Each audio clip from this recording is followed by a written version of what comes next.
Beyond the North Wind, Chapter 16. I started to pack up my rucksack with the realization that I had been foolish. I would need to abort the plan. There was no heat brighter than the flame of our love, but this was a dangerous way of celebrating it. There was heat and white light from the two bright flames of the candles, and the love of ice for heat is well established. Oh, Anna, if you could have only seen this place, you would have loved it. An inviting but temporary cavern, a deadly Venus flytrap, and I would have brought you here. I hurried to pack away my camera when the first chunks of ice started to fall around me. I looked up and saw that the ice eagle had lurched forward with its wings scraping the ground. In the moment that I registered the dismay of the fallen eagle, larger pieces of ice began to rain on my head. The eagle collapsed into huge sections of ice, and the rainbow vanished from its wings. I tried to run to the entrance, but I lost my footing. I put out my hands as I went down and cut them on hidden rocks, smashing my knee. Above me, the sun shone through the new holes in the roof. The warmth from the sky reached down for the candelabra that laid on its side with candles extinguished. Larger chunks of ice fell and crashed onto the floor. I curled up at the base of the destroyed eagle, face stricken, hands up, warding off the falling ice. The roof was giving way. The sun entered the cavern, eager to connect with the heat from the miniature star within. The image of the sun through the roof was clear. I remember it as I speak now. Then there was a shift of the camera to a new scene. I was flat on my back with ice and snow on my chest. My vision was doing something quite peculiar, repeatedly scrolling upwards to the collapsed roof. I could not control it. I moaned and groaned, tried to clear this unpleasant experience. My breathing was shallow. I could not move or take a full breath. There was mist rising around me, meltwater trickling past my inert body, draining into several holes in the cavern floor. A man-high chunk of ice lay next to me. It must have been the capstone of the cavern. I surmised that I had been knocked flat by it and that it had broken apart around me. There was black sediment on the ice, which would have trapped the sunlight and encouraged melting and collapse. Parts of the walls of the cavern were pushed outwards and now seemed thin and insubstantial. The weight of the roof must have been too much in the end. I could only breathe softly and take it all in. Water was streaming down any wall still standing. The rocky table lay in ruins, the tablecloth a sodden, besmirched mess. There were some remains of the opening arch, but little else. The ice eagle was no more, its body and wings separated on the floor. A shard of blue ice rimmed with gold lay beside me. Was the gold a trick of the light or a valuable mineral? I was moving. Even with my damaged senses, I could tell that I was slowly sliding downstream from the smashed eagle to the darkest regions of the cavern. There was the sound of running water to accompany me, being carried along by the melting ice to an unknown destination. I could do little to resist. I was soaked through and getting colder by the moment, sliding along the wet cavern floor with a sickening feeling of vertigo. I lay for what seemed like hours, watching the sun continue its arc across the sky.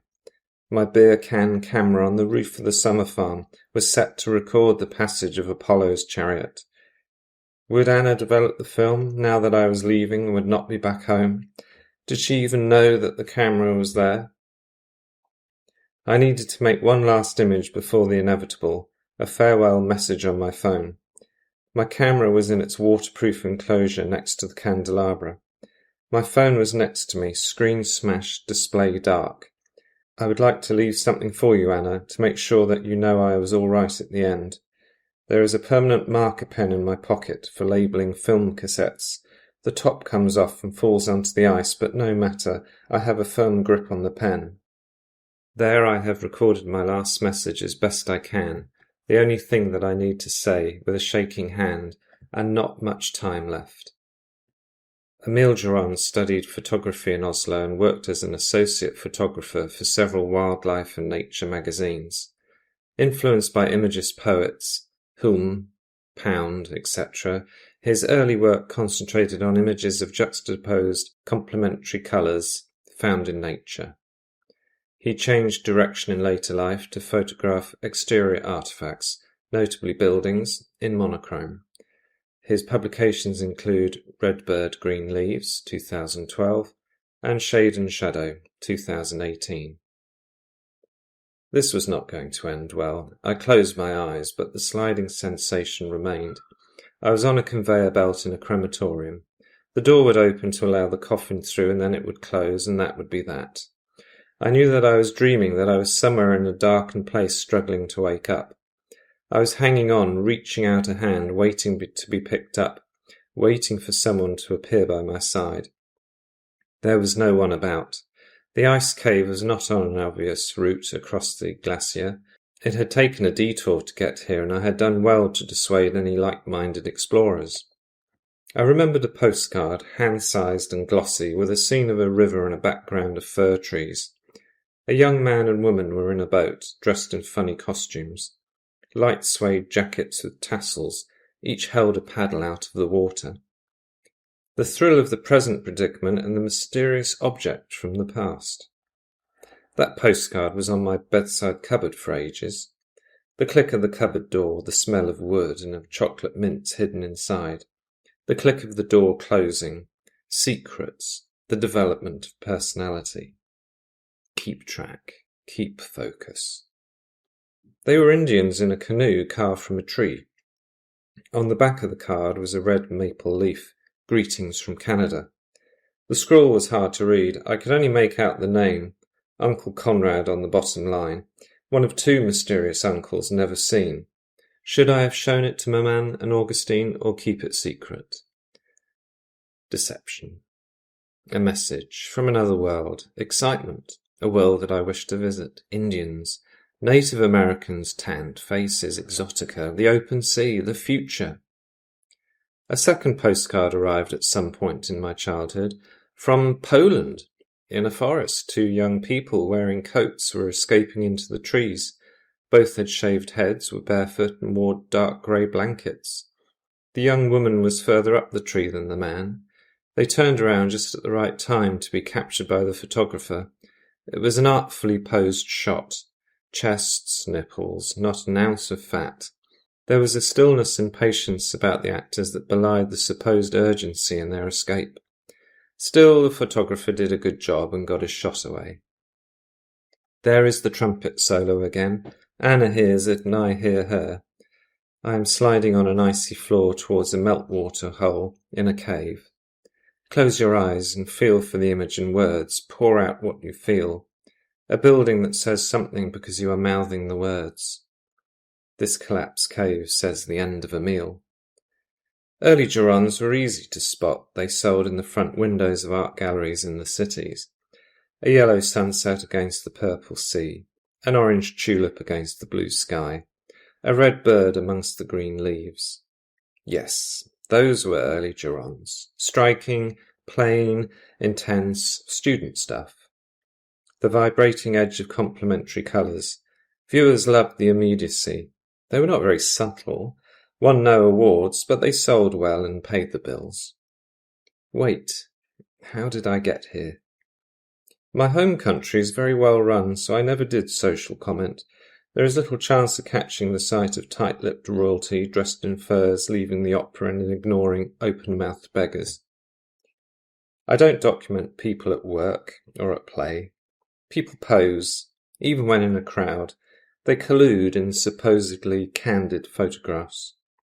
People are too complicated. What I wanted was the honest viewer. Sliding. Slowing. Sliding. I concentrated solely on the outside of the form to get to the inside of the viewer. I found the places that interested me, planned the shot, and came back prepared to impose myself on the scene. Anyone can take a realist photo with their phone. Few people, however, can take a picture of sand dunes and turn them into dark and light textured blocks of fabric that you want to reach out and touch. Barn, black, isolated, zoom out, light surroundings, papagon. Call it abandonment, if you will. Is that an Adams or a White?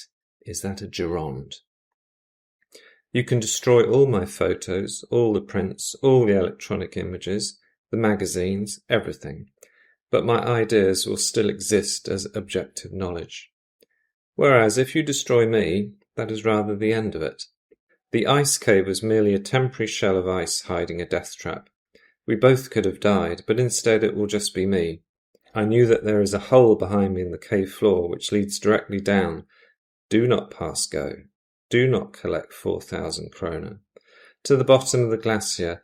In other words, I was sliding into a moulin, from which, rather like a black hole, no one escapes. Figures queued up on the edge of my awareness. They filed past my icy bed to say goodbye. Mamma bent down to give me a kiss and a fruit chew before I got on the taxi to school. Augustin punched me gently on the shoulder and told me to get my guard up. Then he took up a newly printed photograph, the one of Dark Barnes in the middle of nowhere. He nodded his head in agreement. He never said that he liked it. Movement wasn't possible. I tried, but it was like trying to wake up from a deep sleep. I was mentally alert, but physically incapable. Anna, are you still watching that TV programme with the Hurtigruten ferry travelling up the coast? The boat should have reached Oxfjord by now. People want to get on TV, so I'm sure that there will be a crowd gathered at the wharf. I would have liked to go and see it, or even better, book a berth on the return journey to Bergen. Gliding over glass, over mirrors, moving through ripples, wiping the rain off the bow cam, helping the captain to put out a string of flags or pennants like bunting on the mast in front of the camera. We live in a beautiful country, that is for sure. I hope I have contributed to the enjoyment of our surroundings. It is a shame that I am stuck here, coat and clothes soaked in the narrow river of meltwater that will take me down the moulin. I am slipping away. You will be upset when you find out. I am sorry. Make sure you cry. Yes, you must. You will need to let it all out. Remember Yvonne's funeral. You must howl. You must sob. Choke on the tears. Then tell a nice story about me. It's okay. I'm not in pain. I had an accident, a rather foolish accident. You will find out eventually, I hope.